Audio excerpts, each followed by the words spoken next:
Sauf que lorsque tu Il a vas vers des pacté. marabouts, lorsque tu fais des pactes avec le diable peut te donner le succès. Mais en retour, il te prend quelque chose. Oh, la vidéo de Zinzin, je suis tellement heureux là de regarder ça avec vous, les gars. Mon dieu. Je vais pas lâcher ton maillot. Non, il est très bien. Bonjour, je m'appelle Max Ro.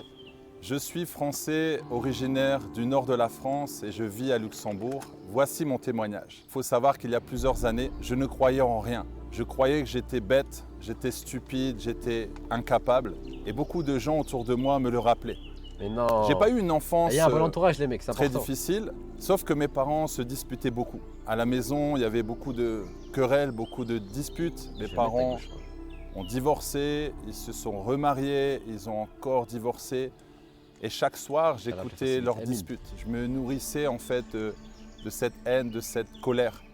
Et je me souviens lorsque mon père a été muté sur l'île, dans un collège où vraiment le taux de délinquance était très élevé. Je suis Attendez, je vais juste changer le titre en vif. Bon, c'est un titre un peu... ok. Faites pas attention, les gars. Hop. arrivé en plein milieu de l'année. Et là, on est venu me voir, on m'a dit « T'es le petit nouveau ?» J'ai dit « Oui ». Il m'a dit bah, « On va te souhaiter la bienvenue ».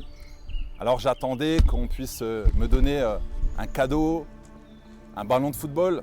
On m'a dit « Tu vois, ici, on est 400 élèves et on doit tous te donner un coup de poing dans le ventre. » Voilà, c'est notre manière de te souhaiter la bienvenue. Non, c'est vraiment des Alors j'avais bâtards. deux choix.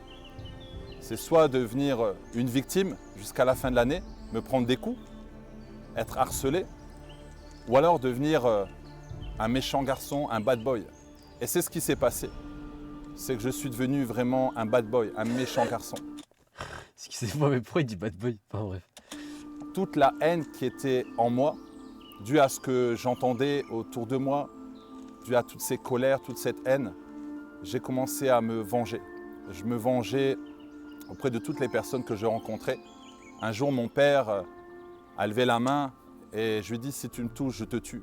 Donc même mes parents avaient peur de moi. Ah, il pourrait... Je suis le dernier, j'ai deux grandes sœurs. Et c'est vrai que les deux grandes sœurs, à un moment donné, étaient parties de la maison. Donc je me retrouvais tout seul. Et je pleurais dans ma chambre. Mais je ne voulais pas le montrer. J'écoutais beaucoup de reggae, je fumais. Je fumais de l'herbe pour essayer de m'apaiser.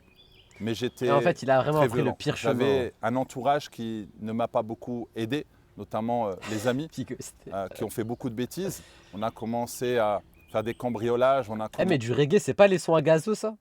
Il me semble. Hein. Ah non, ça n'a rien à voir, je trouve. à racketter, frapper les gens dans la rue. Même un jour, on a frappé une personne vraiment à mort pour une cigarette. Wesh, mais c'est devenu un antagoniste. Wesh, pourquoi il fait ça d'un coup, là?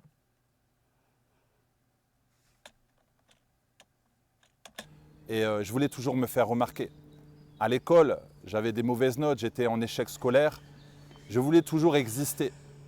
En fait, j'étais rebelle. Déjà, c'est dingue. Je montrais que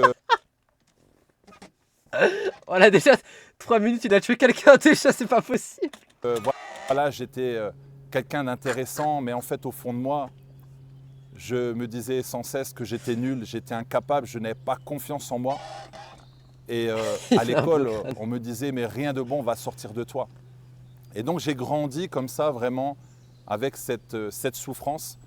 Je voulais plusieurs fois me jeter du pont. Je voulais plusieurs fois me pendre. Oula, faites J'étais pas ça, les gars. très mal dans ma peau. Et j'avais tellement de violence en moi. Et je suis parti à l'armée. L'armée, en ce temps-là, était obligatoire. J'avais 18 ans. Et je suis parti dans les commandos. Alors, ça m'a fait beaucoup de bien. Mais sur le coup, ça m'a fait beaucoup de mal. Pourquoi? Parce que je devais obéir. Parce qu'il y avait l'autorité, il y avait la discipline. Et ça, je n'acceptais pas du tout. Ah ouais, ça a marché. Mais ça m'a fait beaucoup de bien parce joué. qu'à un moment donné, j'ai dû m'humilier. J'ai appris ce que c'était le respect. Respect envers les autorités, le respect envers les parents et le respect envers l'entourage, envers soi-même. Mais j'étais toujours mal dans ma peau. Et donc j'allais en boîte de nuit, je sortais avec des filles et j'étais vraiment complètement perdu. Je faisais beaucoup de sport, ça me permettait vraiment de me dépasser, J'aimais vraiment tout ce qui était défi, j'aimais vraiment tout ce qui était challenge. Et c'est ce qu'on faisait avec nos amis du quartier. Du quartier, Je croyais en Dieu. J'allais à l'église catholique, mais j'y allais 3 fois par an. Et même quand j'y allais, je voyais qu'on mettait de l'argent dans la quête. Et moi, je me disais, mais comment je pourrais faire pour essayer de voler l'argent? En fait, je n'allais pas vraiment pour Dieu, mais j'y allais juste par intérêt ou alors pour aller voler de l'argent qu'on pouvait trouver dans les caisses. Mais je savais qu'au fond de moi, qu'il y avait toujours quelqu'un qui me protégeait. Mais je me suis dit, Dieu en a rien à faire de moi. Je suis tellement sage, je suis tellement mauvais, je ne fais pas du bien autour de moi. Donc je me suis dit, mais Dieu m'a abandonné. Vrai, les gars, écoutez vraiment ça. Dieu ne regarde que les gens qui réussissent, qui font de belles choses, voilà, des gens que lui a choisis. Et j'ai compris plus tard en fait que Dieu aime tout le monde, Jésus aime tout le monde. Et il est allé à la croix, voilà, pour nous tous. Et c'est plus tard que j'ai découvert cet amour. Mais ce n'est pas venu tout de suite. Après l'armée, j'ai rencontré Grace, qui est devenue par la suite mon épouse. Nous sommes partis à Luxembourg. Et c'est à Luxembourg, vraiment dans ce pays où tout a démarré. J'ai eu cette grâce de pouvoir travailler en tant que coach sportif, entraîneur de fitness, car j'aimais vraiment le sport et je pratiquais beaucoup. Et j'ai commencé à pratiquer aussi des massages. Dans ce centre, en fait, on cherchait un masseur. Et j'ai dit, moi, je ne connais rien, je n'ai jamais massé, mais on va t'apprendre. Et en fait, en quelques jours, voilà, on m'a appris des massages, j'ai commencé à masser des clients et j'ai découvert que j'avais vraiment ce don. J'ai vraiment découvert que non seulement j'aimais ça, mais vraiment, j'avais quelque chose dans les mains. Et j'ai commencé à avoir de plus en plus de clients dans ce centre. Et j'ai eu un déclic, je me suis dit, mais pourquoi pas créer mon entreprise et pourquoi pas aller masser dans les sociétés avec une chaise qu'on appelle massage assis. C'est massage de 15 minutes, on pratique à travers les vêtements. Et je me suis retrouvé à aller masser dans les entreprises. J'ai créé ma propre entreprise.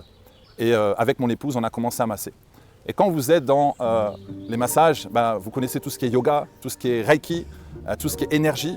Et moi, je cherchais la paix. Donc, je pensais que lorsque je faisais le yoga pour me vider en fait de mal, me vider de tout ce qu'il y avait dans mon cœur, je pensais que ça allait m'apaiser, mais en fait, ça ne m'apaisait pas réellement.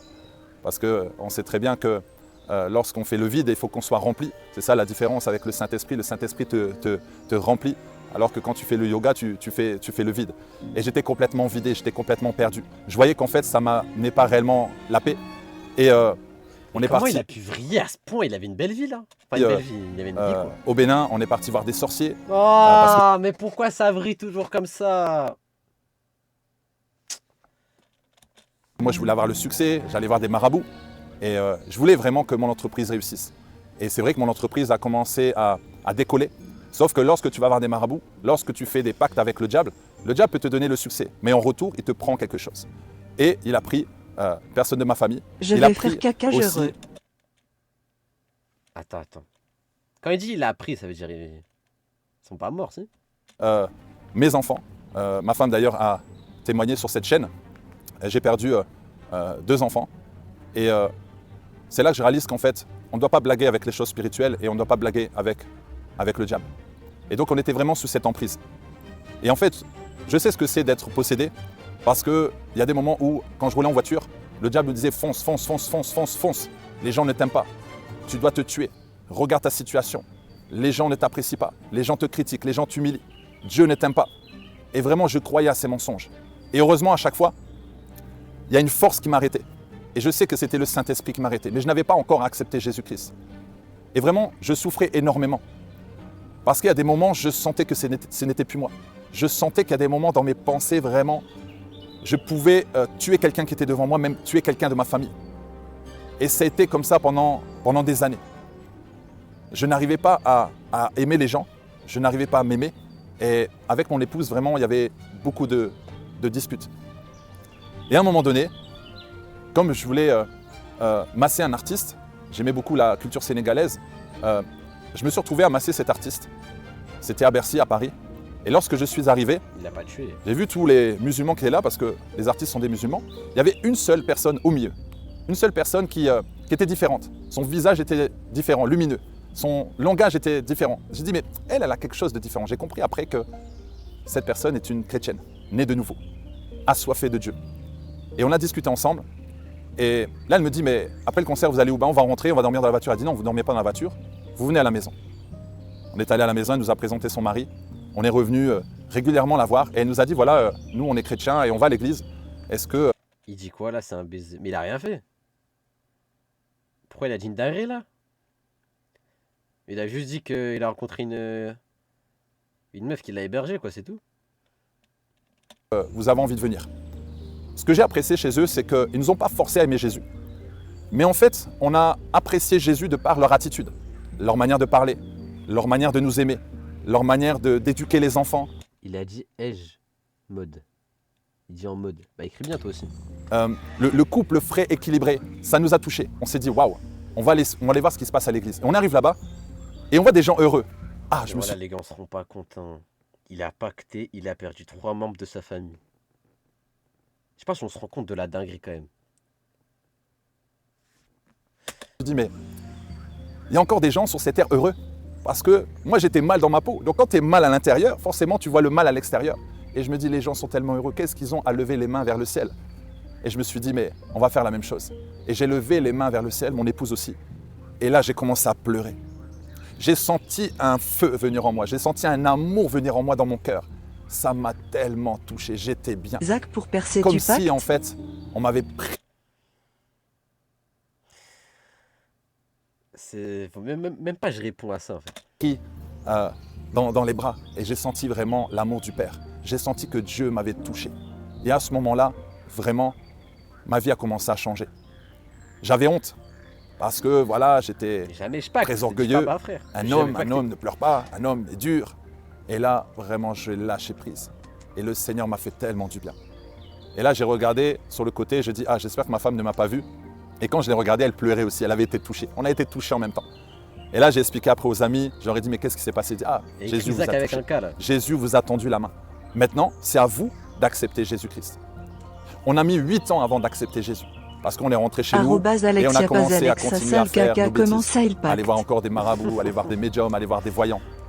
En fait, comme on avait encore ce pacte avec le diable ne voulait pas nous lâcher. Pendant 8 ans, nos amis ont prié pour nous. Et un jour, j'ai senti vraiment que le diable avait pris le contrôle de mon corps. C'était non seulement un danger pour ma famille, parce que j'aurais pu tous les tuer, mais aussi un danger pour moi. Et là, j'ai crié au secours. J'ai envoyé un message à plusieurs personnes, dont notre amie sur Paris. Et là, elle a souri, elle a dit, c'est aujourd'hui que vous devez accepter Jésus-Christ. C'est aujourd'hui même. Alors j'ai dit, ok, on arrive sur Paris et on va accepter Jésus-Christ. On a fait la prière du salut. Et ce jour-là, Jésus-Christ est rentré dans notre cœur. Et c'est à ce moment-là où vraiment on a senti que les démons sont partis. On a senti qu'on a été libéré, restauré. La haine qu'il y avait à l'intérieur de moi s'est transformée en paix. Vraiment, cette colère qu'il y avait vraiment en moi s'est transformée en amour. Et j'ai commencé à avoir vraiment d'autres pensées, à avoir une vie complètement différente. Et c'est là vraiment on a prié pour avoir l'église à Luxembourg et l'église s'est créée. On a commencé à servir à l'église. J'étais l'un des premiers d'ailleurs responsables. Et on venait juste de donner notre vie au Seigneur. Et on s'est dit, mais comment on arrive déjà à servir? Mais on avait déjà cette maturité et on voulait vraiment servir Dieu. J'ai dû arrêter l'entreprise. On avait encore cette entreprise de massage.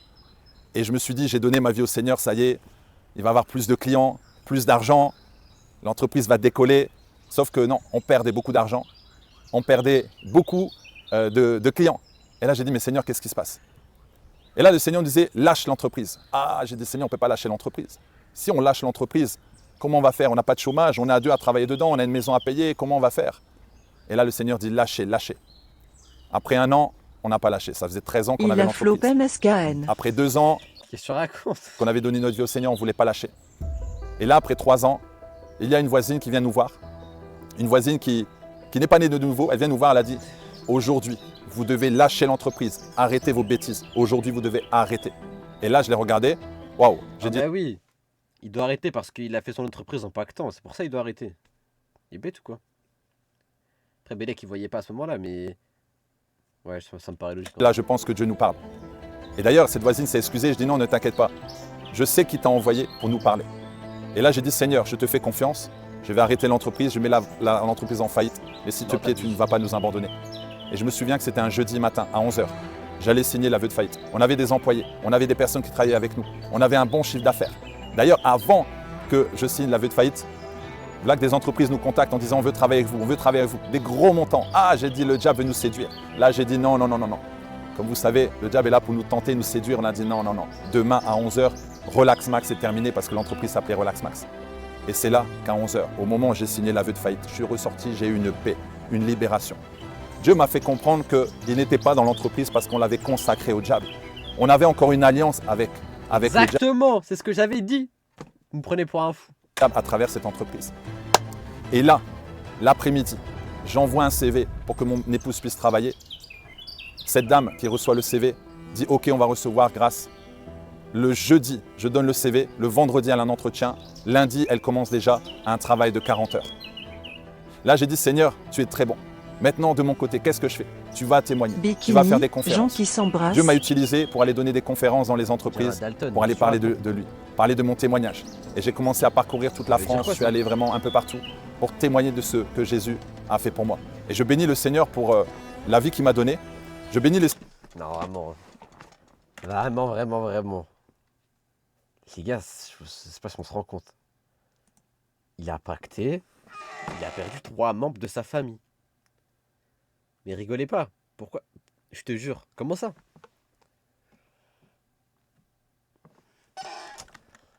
Visage chat avec des larmes de joie. Visage chat avec des Ne mettez larmes pas de ça en joie. TTS, bande Visage de chat neuils. avec des larmes de joie. Visage chat avec des larmes de joie. Visage chat avec des larmes de joie.